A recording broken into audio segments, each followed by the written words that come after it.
David, thank you for joining us today. How you doing, man? I'm doing pretty good. How are you today? I'm doing great. Where are you calling from? I'm calling from Orlando, Florida, Sunshine State. Orlando, Florida. Yeah, it sounds good. One of the best places for real estate right now. Yes, it's doing pretty good. I can't complain. We're staying busy despite all of the things happening. That's, there's a silver lining in everything. That's what I say, or that's what my grandma always said. Exactly. So, to get us started, why don't you, tell people who you are, where you're from, and how you got into real estate in the first place? Well, my name's David Brown. I run Black Diamond Associates and Holdings LLC. It's a real estate investing company that helps people not only just get into real estate investing, even if it's just their personal investing side, buying their first home, their second home, whatever it may be, and selling it as the time comes. But it's also about education as well. We have different programs to help educate buyers and sellers and everybody and investors on what's going on. I got into real estate back in 2009, unfortunately after the crash. My jump was into the legal aspects of real estate. I worked for several law firms, a couple large ones, and we unfortunately were doing the sad part of, which was foreclosure, because the crash took a lot of people down. But I learned a lot. I also finished my college degree around the same time, which was in law, in legal studies, and I can't say the amount of stuff that I learned from that was very invaluable. I can I imagine. also done title work. I also have done legal work, and as far as real estate goes, in Maryland, DC, Virginia, and Florida. Okay. So it's just been a whirlwind. I wanted to get right into real estate right after high school, but things happen in life. Can't control those things.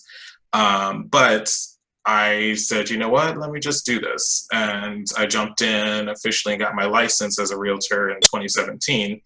And I haven't really looked back. Given everything that's going on, have a secondary job just to keep things afloat, till we figure out what's going on with COVID. But I can't, and it's still real estate related. I won't leave the real estate world no matter what happens at this point. But I also have now opened my own new construction part of the business, Oh, that's great. because I have seen so much happen, with past clients and new construction, good and bad. And, the things I've seen, I feel like there's a lot lost in the new construction world. And, I feel like people kind of get thrown away if you can't buy that same day or month or whatever. They're just like, oh, well, bye. And you don't ever hear from them again. You don't ever see anything from them again. And I think that's a disadvantage to those who may be really trying and really want to. First time home buyers, people trying to recover from 2008 and 2009, so I've really and worked on the affordable housing side. So most of my home pricing is not going to be above 300,000.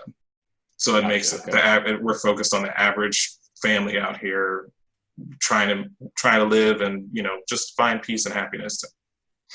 Very nice. So, just kind of summing that up. So it sounds like you're a broker for one. So you help people buy and sell houses. You also do new construction. So you Yep. run a construction company Yep. and you invest in real estate. Yep. Wow, that is a lot to put on one plate. I'm impressed. Yep. All right, so you've already kind of gone into this, but the next question. So, describe your business model? What is it that what's your bread and butter? What's really putting the food on the table? Right now, the bread and butter is I've been focusing more on my real estate license, just buying and sell, help people buy and sell real estate. But since I started the business, as far as doing the new construction, that's where my focus has been in the most recent. So unfortunately, here we are in 2020. But there has been no shortage of things happening. People are still buying and selling houses. When I decided to really put out there the business as far as the new construction, One Facebook ad alone rendered me about 75 leads in 24 hours. Wow, that's great.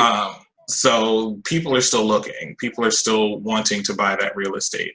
So, and at the price point and at that range, yes, it's a little difficult, but I believe that, there's a room to grow, and there's different ways to approach things. Like mom always said, there's more than one way to skin a cat. I'm sorry to anybody who are cat people, but Yeah, I always thought that was an odd phrase, but yeah, I feel you. So, and I trust me, I love cats. I've had them and I have a dog now, but, I just really think that we have to really start getting back to the actual people in our communities. I'm a military kid, so community is very important to me. And, not walking away from our community and still being integral to the community is important. Couldn't agree more.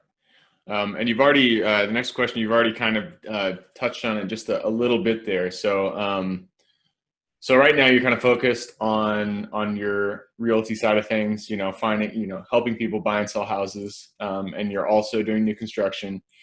So how do you go about finding deals? How do you go about finding leads? I mean, as many ways as you could possibly think of. I work with different coaches. I social network. I use my social media, Facebook, Twitter, LinkedIn, Instagram. I also talk to my neighbors. I also do the old-fashioned mailers and things of that nature, just to really get the information out there to people. Okay. And you have varying degrees. Mailers. People get it. They may or may not respond. But social media has always been the biggest thing that's really worked on it. And, Okay. I'm So just always. that's good. I want to go a little bit into that because, a lot of people that I've talked with, they're struggling the most to find a very effective way to get inbound leads, to, get deals. And so you said social media is the one that's working the best for you. So what is it that you're doing in social media that's having, the biggest net impact on your bottom line?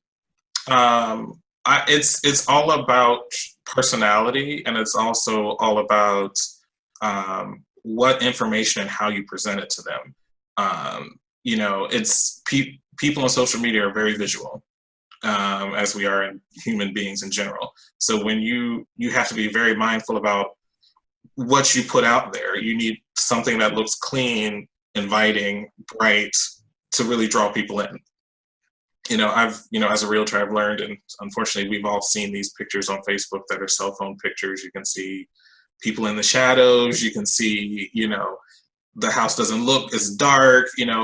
People, and those homes generally sit on the market. So in market research, it shows that we have to really be mindful of what we do, and colors. I've actually done some reading and research on what colors you use. Okay. Because colors signify different things and trigger different things in the brain. So that's why a lot of my business colors, if I change my website just to kind of keep it fresh, but blues and greens give, and I think it's blue, greens, and oranges always give kind of this trusting factor. People, it's not, people have to trust you with their money. They have to trust you with this transaction, which is one of the largest transactions people make in their lives. So building that trust is important. So if people feel like they're relaxed, they can talk to you, that makes a big difference. And people feel like they can now, and then, it's a good thing and a bad thing. You get bombarded with questions because now people want to know. They're like, oh my God, we really like this house. What do we do? What's the process? And that draws those people in. And all it takes is just, I use certain programs that just provide me, make a flyer. They give me, I can choose my colors, so I have control over that. I put my pictures and content, and I don't have to work really hard. It's work, but it takes maybe 30, 40 minutes per one that I have to do. But it draws people in. I can post one and I'll have, 500 engagements, in the next 3 or 4 days. That's really good because you have people saying, oh, you're going to have your negative Nellies, and you're going to have, That's people for who are sure on the internet, man. They're and out there. yeah, exactly. So you have to just take it as you go. You can, take it and leave it, but you never remove those negative comments. You never do those things or try to hide them, because that's still an engagement. Yep. You never know who on their friends page may see it, or how it spirals out. People see it. People are like, oh, why are you being so rude? Da da. And then people start tagging people. I mean, we see it happen with news stories all the time. Yep. So it's a good way to get your name out there, good or bad, whatever people's opinions are. Absolutely.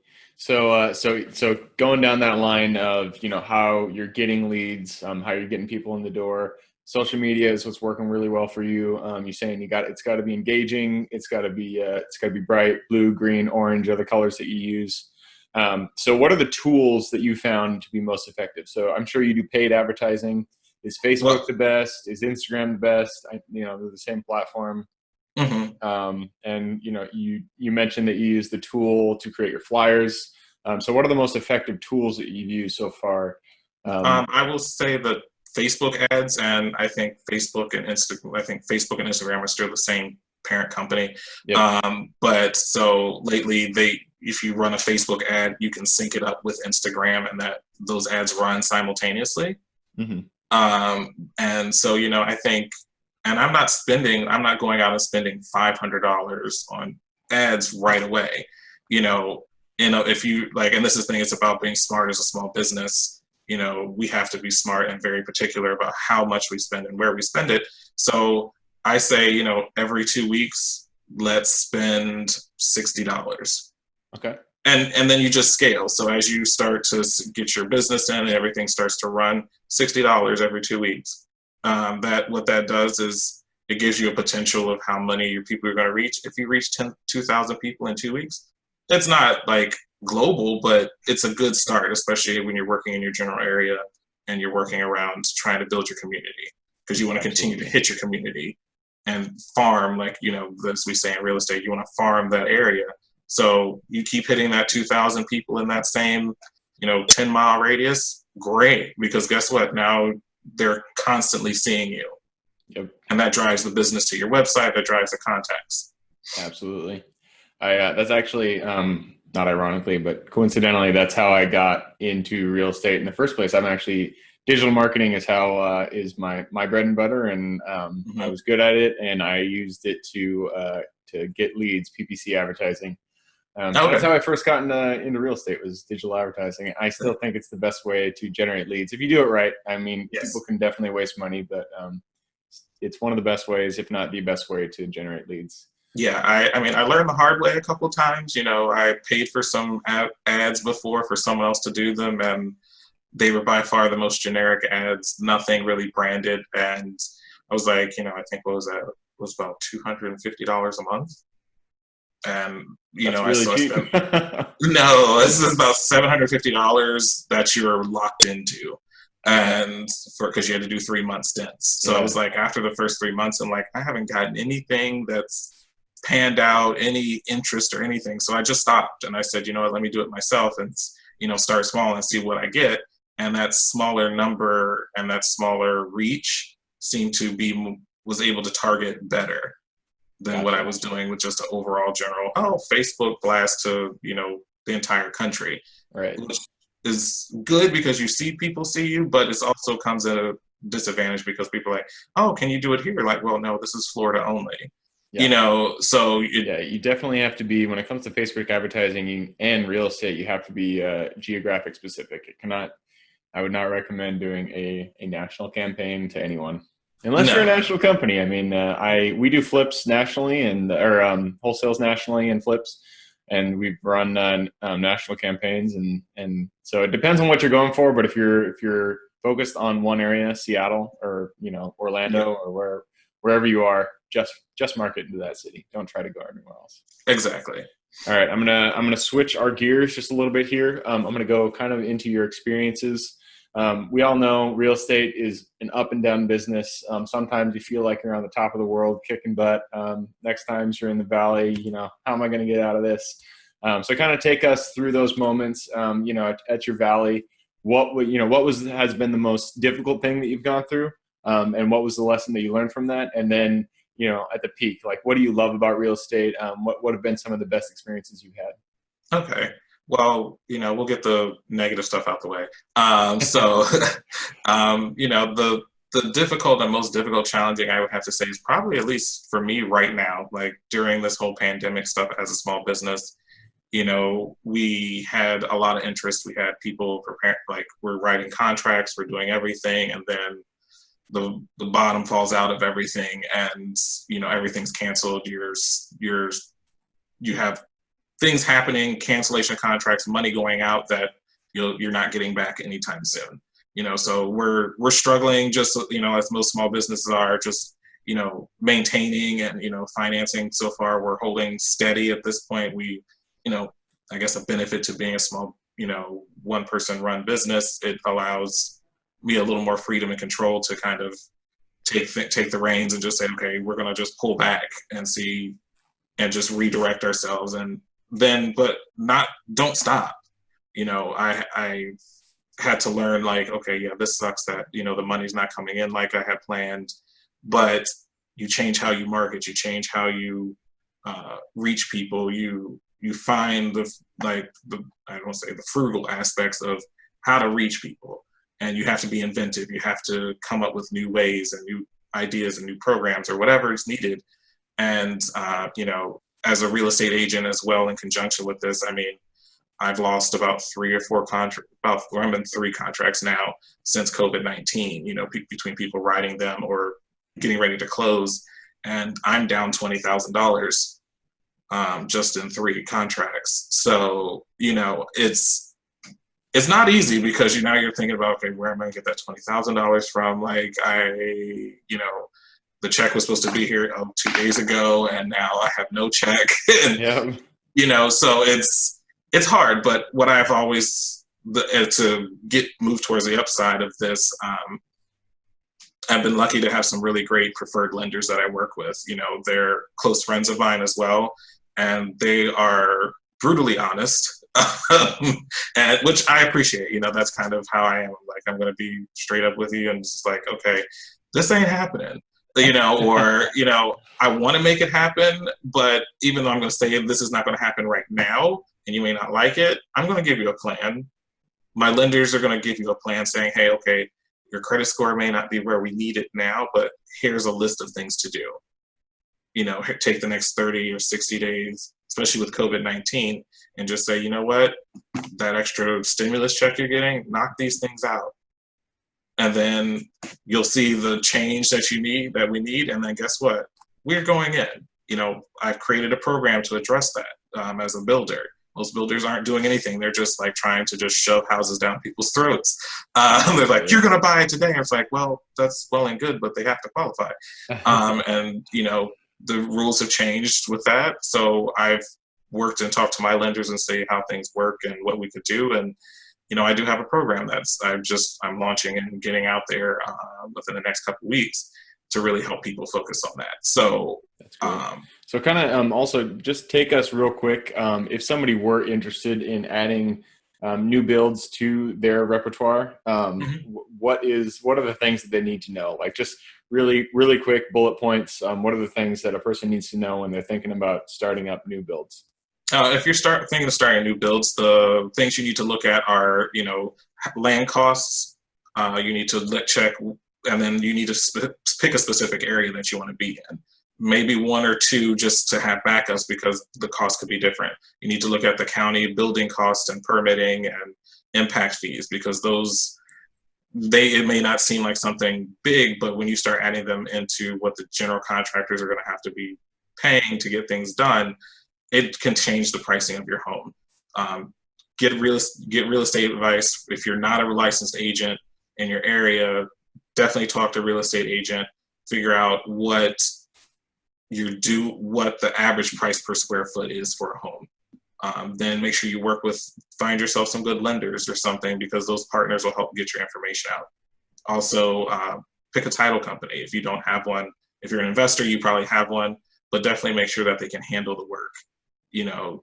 I know there's the big companies and small companies and everything in between, but make sure you trust them, but also they can handle the work. All right, I like it. All right, we're going into the closing period here. We're past our 20 minutes. We're closing in on the 30.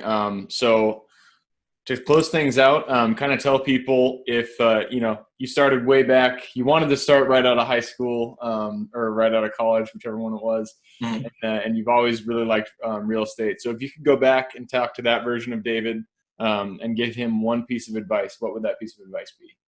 Um, Buckle up, Bart, and put your big boy pants on. And yeah, life, it might throw you some curveballs, but you know, don't back down. I like it. When people present issues or stoppages in front of you, just keep pushing through it. And ask for the help that you need. Love it. All right, David. It has been a pleasure having you on. If people listening and and watching, if they want to get in contact with you, what's the best way for them to get in contact with you? The best way most likely is through my website, just so that I can don't lose anybody. If they go to my website, you can Google Black Diamond Associates and Holdings. We should pop up pretty close in your Google selection.